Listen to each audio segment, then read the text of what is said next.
is going to crack. Yeah. Kevin Archer, there's a text in there from Kevin Archer to Hunter saying, why do I have to take the rap for the whole family? He's very bitter. He's very angry. He feels he's the only one that went to jail, and he's going back to jail. You know, he got convicted, and then a judge with political connections to them, you know, it's hard to believe, reversed the conviction, and the Second Circuit reversed the judge. You know, one of the other abuses we've seen is D.C. Mayor Bowser, who had the city paint near the White House on 16th Street. So picture the White House. Let's say it's facing north. So this is the let's say this is the White House right here, and this is 16th Street, and 16th Street comes right into it. And she painted on that using your tax dollars. And I say yours in the sense it's not just local money that helps DC, because it's the federal city.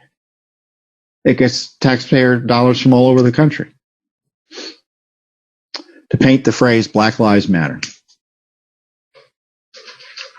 which, as you know, is controversial.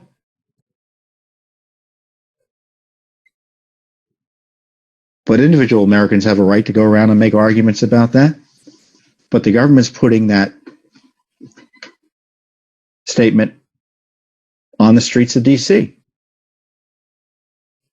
And then they allowed protesters to add equals defund the police, which is really outrageous. Just outside the White House. So what can we do about it? You know, we saw that they had done that, and we thought, my gosh, isn't that interesting? Now, the District of Columbia government seems to tell us that the streets of DC are now is a forum for free expression under the First Amendment. So what we did was we asked the DC mayor for permission to paint Judicial Watch's motto, because no one is above the law. I don't have my Judicial Watch shirt. I'd show it to you otherwise. Because no one is above the law has been our motto for years. It's our motto and our motivation.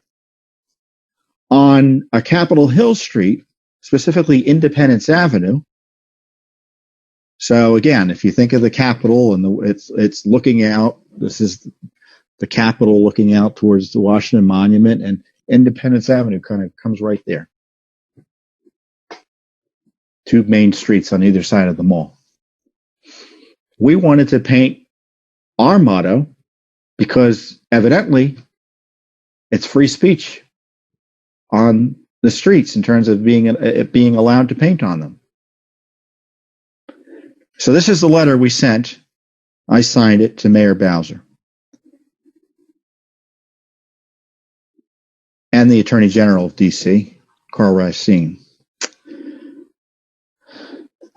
We note with interest Mayor Bowser's recent decision approving the painting of Black Lives Matter on 16th Street Northwest, and the approval and/or acquiescence in the painting of Defund the Police alongside the first message. Both messages are expressive activity. I mean, I don't like the phrase defund the police. I object to it. I think it's a terrible policy for all the reasons I've been talking about.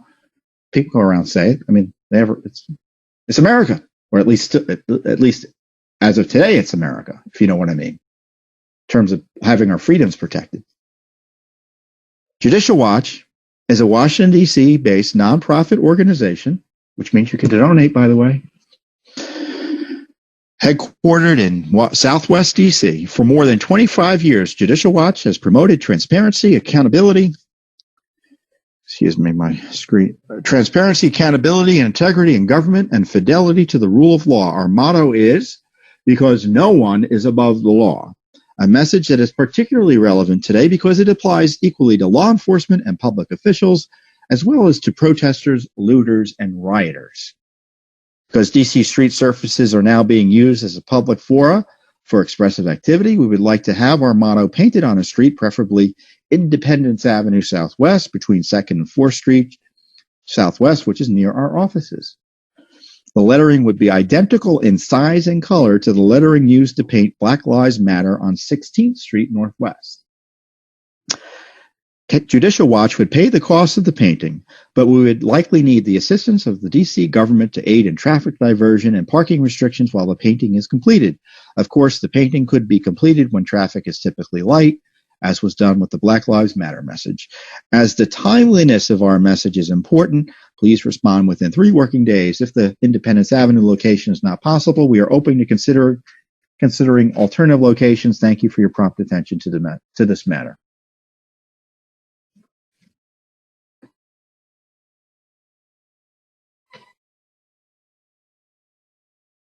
So we want to paint because no one is above the law on a Capitol Hill street, and we think we have the right to do so based on the D.C. government deciding to allow or paint Black Lives Matter and allow to have painted Defund the Police near the White House. Now, I don't know how under law they could deny us reasonably the right to do that. Are they going to discriminate against us based on our viewpoint? Either by saying no or imposing such onerous restrictions that it would be impossible for us to do this? If so, Judicial Watch is prepared to go to court to vindicate our First Amendment rights. Mayor Bowser isn't above the law. The D.C. government isn't above the law.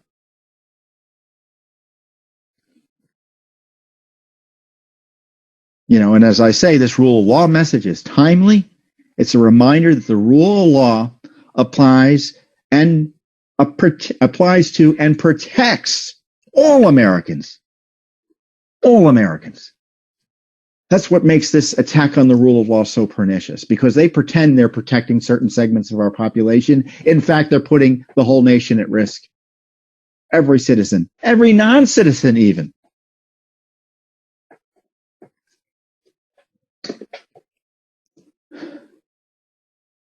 So we'll see what the mayor responds with officially. As I indicate in our letter, we're prepared to be flexible. If not that location, give us another one. We'll pay for the paint.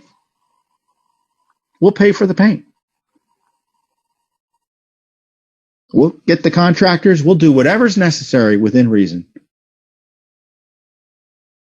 to put this message out there. For me, as a journalist, it was always Judicial Watch, especially after I started working years ago in California, covering the U.S.-Mexico border and immigration, something that Judicial Watch was at the forefront, I believe, in investigating the bureaucracy and all of the loopholes and actually the national security problems that we were having along the 2,000-mile border with Mexico. It was you. You guys were at the forefront. You were the ones fighting the system and fighting for documents that the government was refusing to give up on. Did you ever think, decades ago, when you were fighting for those documents, when you were looking at, immigration issues, border issues, law enforcement issues, that we'd ever end up at this point that we're in today, that there was this much malfeasance and corruption inside the U.S. government? Well, we were first and foremost in going after Clinton corruption.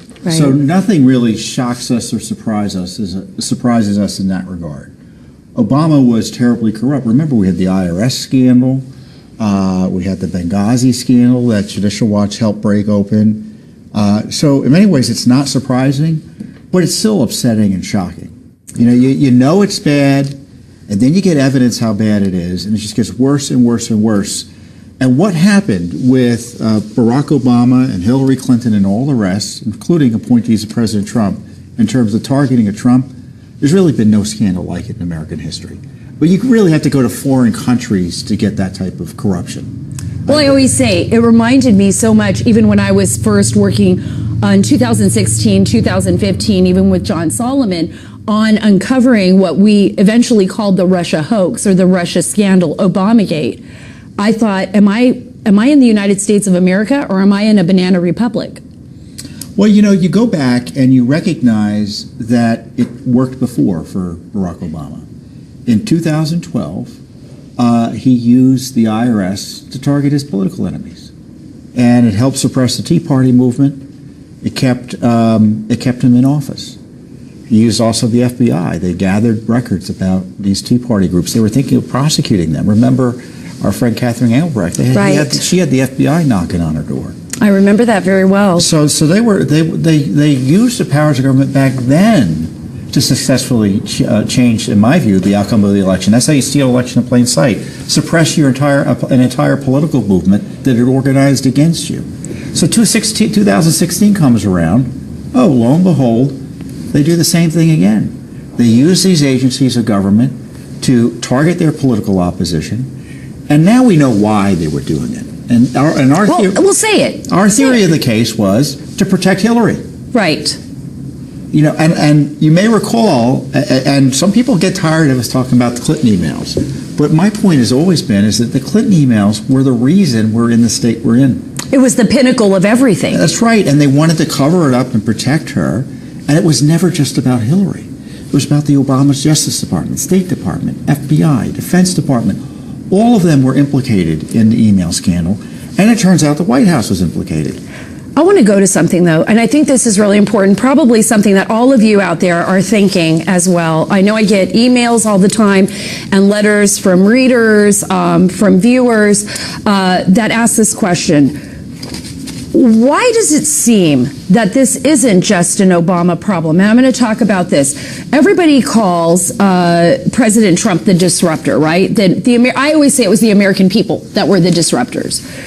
But when you look at the 2016 inauguration, when President Trump was inaugurated, and you see how tight former President Bush, former President Bill Clinton were to Barack Obama and to what happened, and how angry they were towards President Trump's success, you have American people out there all the time, and Tom, I know you know this town better than anyone, saying to me, this isn't just a Democrat problem. This is a problem with the establishment, with the system. I mean, are they right? Oh, they sure are. I mean, you had, I was talking to Sean Hannity today on the radio earlier today. And, you know, there were two issues that we were facing. We're facing socialism. You know, big government usually means big corruption. So we kind of always knew that here at Judicial Watch. But on top of that, you really just had corruption, just base corruption. We saw that with Hillary Clinton, the way she changed the turn of State Department, and we go through this exhaustively in the book, that the State Department was turned into a cash machine, cash cow for her and the foundation. Her husband was raking in tens of millions of dollars in speaking fees that were going to her in part. Remember? Right. You know, they're married, remember? Right. So, you know, presumably they share the cash. $500,000 for one speech from Renaissance Bank. And I think people forget this. In Russia, and Renaissance Bank was actually run by the FSB, former FSB, which is Russian KGB, former Soviet KGB. This is incredible, but no one focuses in on, this is the problem. You've got a media, right? Mm-hmm. Very few people that are telling the truth the way Tom Fitton is in this book, folks. Very few people, because you have the Washington Post, the New York Times, the major players, CNN, MSNBC, ignoring it for the most part, not even asking the questions. So explain to me, when you find out, when you see documents that former President Bill Clinton is paid $500,000 for a speech by a Russian bank connected to Russian intelligence, what goes through your mind?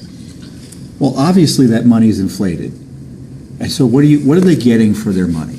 What were these major corporations here in town getting for their money? They were similarly giving him big money. And of course, none of the Republicans brought them in to say, well, why did you give Bill Clinton this obviously inflated speaking fee? What were you expecting in return? What was your return on investment? Right. And that question, now we know, needed to be asked of Hunter Biden, who was obviously getting business tied to his father's office.